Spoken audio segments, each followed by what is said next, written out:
No sport celebrates and cherishes stories like baseball.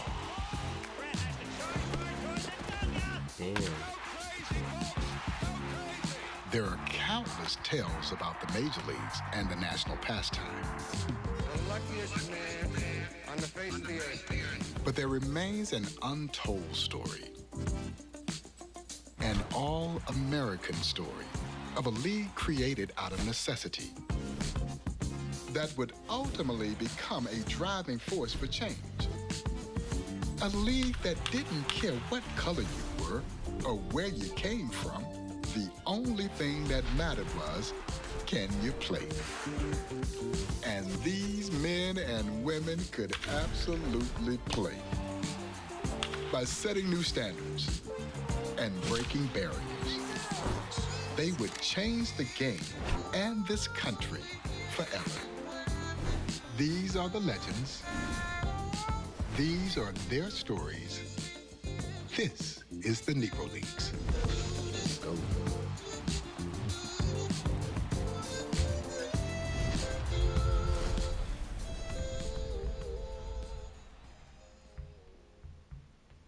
Let me do this one. I'm gonna do Lions. Then would join the New Orleans Black Pelicans before making baseball history as a member of the Negro Leagues Indianapolis Clowns.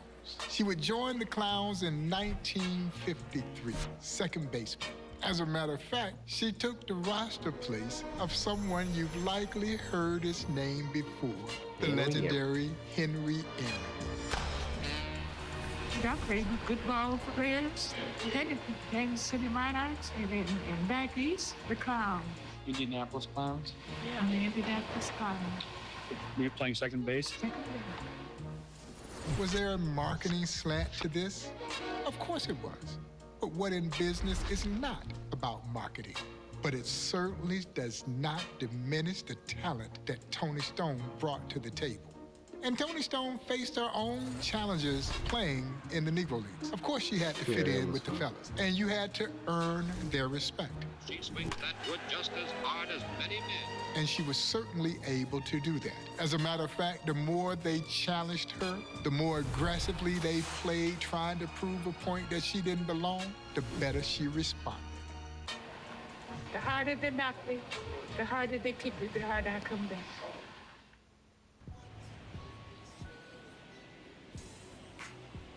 Okay. Toni Stone today. Toni, when she moved to San Francisco.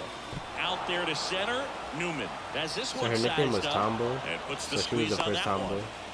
125 That connection to contact. the Harlem Globetrotters you mentioned is really interesting.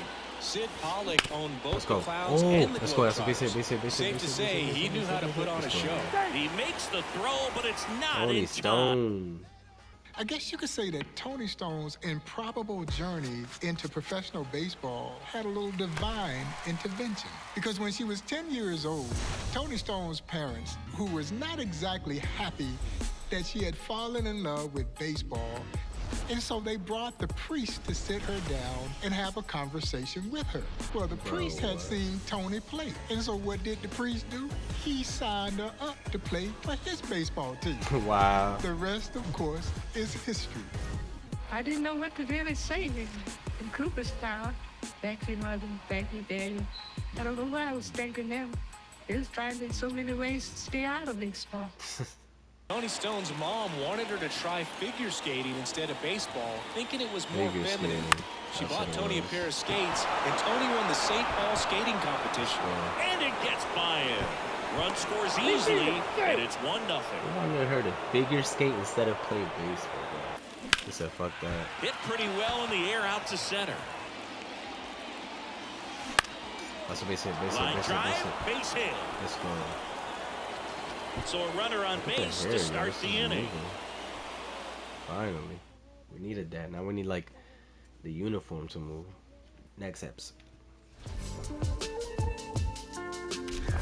For Toni Stone, there was already immense pressure to go play with the men. But when you step in to try and fill the enormous shoes of a young phenom by the name of Henry Aaron, that pressure is even greater. You see, Henry Aaron had played while briefly with the Indianapolis Clowns and had put on a show for the 3 months or so that he was with the Clowns. And here comes one Tony Stone to step in and fill his roster place in 1953. Now, you can't feel the shoes of the hammer, but Tony Stone rose above it all and played this game tremendously. Is among the league leaders in hitting and stolen bases.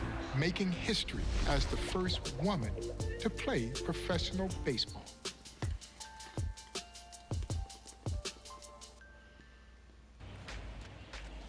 Tally one run batted in. It to the outfield. Oh. Here's a high fly ball out to center. Todd should have this one. Sorry, dude. Squeezes it. Runner tags from third. He Yeah, scores. big ass goal, dude. That's a Tally 3 total bases, so I could take a walk on this one. facing Henry, Chris.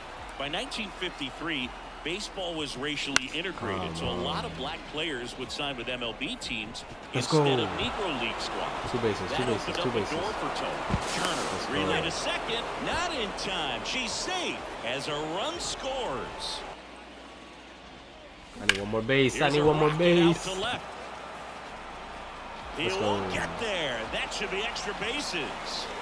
In safely with a double, her second of the day. Let's go to the next one. We're running through these. The fear that was oftentimes associated with the women playing the game was that they might get overpowered at home plate. But you see, Tony Stone was fearless. So she wasn't worried about getting overpowered. She held her own in the batter's box. But in the field, she was just as adept at playing second base as the fellas was. And she could field her position. Great range, a strong throwing arm that she oftentimes showcased to the delight of fans who filled the ballpark to see a woman playing with the fellas. This second base lady is up in the NAL to stay. It's a woman's world. Playing second base. Is it gonna do a Showtime opportunity? I think it might. So 2 down at the plate. Kent. Oh, I like. It's like closer. Whoa. The middle. Oh shit, oh shit, oh Stone. shit. Oh shit. Jump throw. That shit was And close. that is the Close. third out of the inning. I might need to make it. Tony Stone, in a career that had many highlights, would say herself that her greatest accomplishment was getting a hit off of the legendary Leroy Satchel Paige. But Tony wasn't alone. A lot of Negro League players would also say their greatest accomplishment was getting a hit off of Leroy Satchel Paige because y'all, Satchel didn't give up many hits. But Tony was so proud of the fact that she stood in that batter's box, stared down the immortal Leroy Satchel Paige, and got that hit off of him. And it was an amazing moment in an amazing career for the legendary Tony Stone.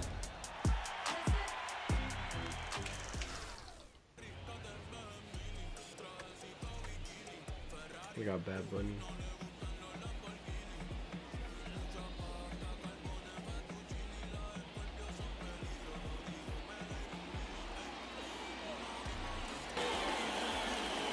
Come on. Let's go. Line Over his head, over his head. And that's down, a base hit. Runner aboard on the leadoff single. Let's go, let's go. Tony Stone was a tremendous athlete. She was a multi-sport athlete. She played basketball, she played softball, she played football. And She she didn't play also football. ran track, could run the 100-yard dash in 11 seconds. So yes, she had tremendous athleticism. Don't take my word for it. Take the word of the legendary Henry Aaron, who praised Tony Stone as a good ball player, or her teammate here in Kansas City, Ernie Banks, who could pick it himself, who would say of Tony Stone that she was smooth in the infield. Tally 2 hits, tally 1 run batted in. Legendary praise. This one is Oh blasted. my goodness. Outer. Ran Tony slam. Stone. High fly ball out into left center field. Newman flashes the leather on the running catch.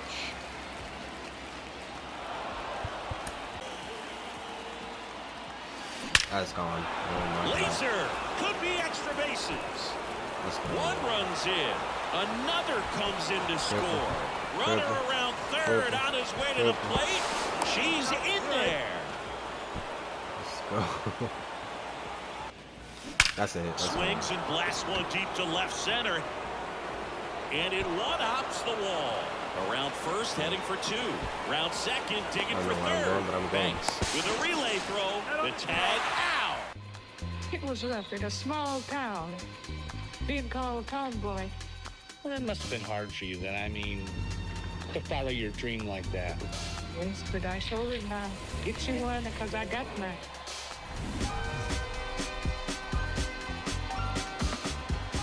In 1953, Toni Stone made history when she became the first woman to play professionally with the men in the Negro Leagues. And while that is certainly a milestone, she opened the door for her fellow Indianapolis Clown colleagues, Connie Morgan and Mamie Peanut Johnson. As young ladies who make their way here to the Negro Leagues Baseball Museum, many of them softball players, the look of awe that they carry with them when they are introduced to these three pioneering women who played baseball. And they played baseball with the fellas. And every so often, someone will say, well, one day a woman will play in the major leagues, or a woman will play professional baseball. And for me, I'm like, no, it won't be one day. The question is, when will it happen again? Because it already has happened. What we are doing is fueling dreams. We're fueling the possibilities that come from this incredible story of amazing athletes who overcame the obstacles that were in front of them to go after their dreams. For Toni and Mamie and Connie, it was the dream of playing baseball, and they were able to fulfill that dream.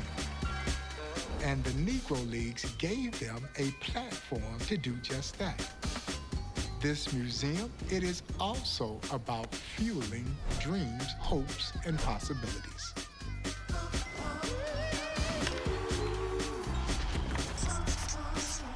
Yes.